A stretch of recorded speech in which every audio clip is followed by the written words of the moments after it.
The sequel to the highly successful remake of Stephen King's It is the first bit horror movie of 2019's fall season.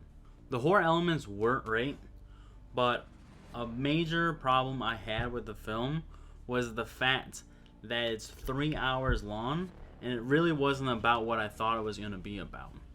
The marketing suggested that it would be more a story in line with the adults' events, fighting Pennywise 27 years later, and half of the plot is full of flashbacks to scenes when they were still children. This made the plot incoherent. You mixed in a bunch of other scenes that were about characters I didn't hear about or making some sort of point that I didn't really think was done very well, and it made the movie a mess. I still want you to know, though, that I liked the scary parts of this movie.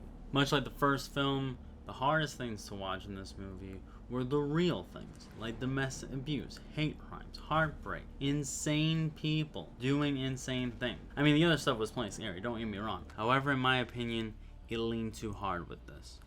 I didn't really hear about Jessica Chastain, James McAvoy, and Jay Ryan's love story.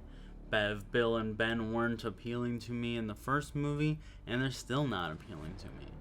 Bill Hader's character, an adult Richie, and James Rizzone's character, an adult Eddie, were more interesting at least, but I still felt like it was shoved down our throats. Their personal problems that had nothing to really do with Pennywise. My favorite part was the new element introduced where the adults lost their memories and had to spend the movie trying to discover what happened to them as children. When you're from a shitty childhood in a shitty town and you move away and you start a new life, you do kind of forget the details of what happened, and you get homesick for where you were from, but you don't remember how terrible it was. As interesting as a concept as that was, it made the movie drag on. Too much time was spent following the adults through Derry to remember memories that either we already knew existed or had no bearing on what was going to happen in this movie. Too many scenes had nothing to do with what was going on, and too many characters had side stories I wasn't particularly interested in. In all honesty, it felt like I was watching a bunch of deleted scenes from the first It movie. Meanwhile, other moments I felt were too rushed. Teach Rant appears in this movie as Bauer from the first movie, the kid who murdered his own dad. He's been in an insane asylum for 27 years and he comes back. And it was a really interesting concept, but they basically did nothing with him and it didn't go anywhere. Halfway through the movie, I was sure that this movie was going to get snapped.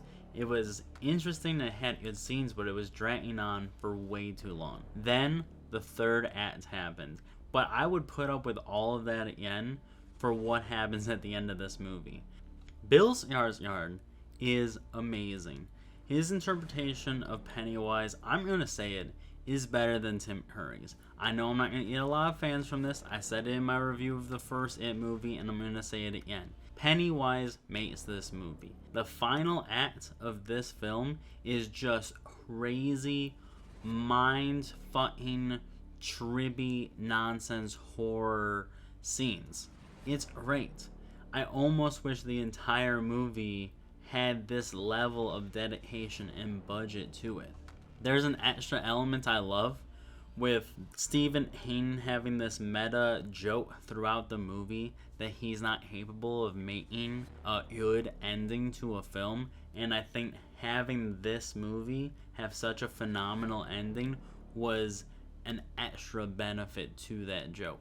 All in all, a lot of the film actually was funny, and I didn't really care for it. It makes sense to break up a serious movie with jokes, especially when the concept is so ridiculous, like a alien clown nightmare being from outer space eating children to absorb their fear. But there was just too much of it. There was too much humor, there was too much coming of age moments, there was too much focus put on the relationship dynamics.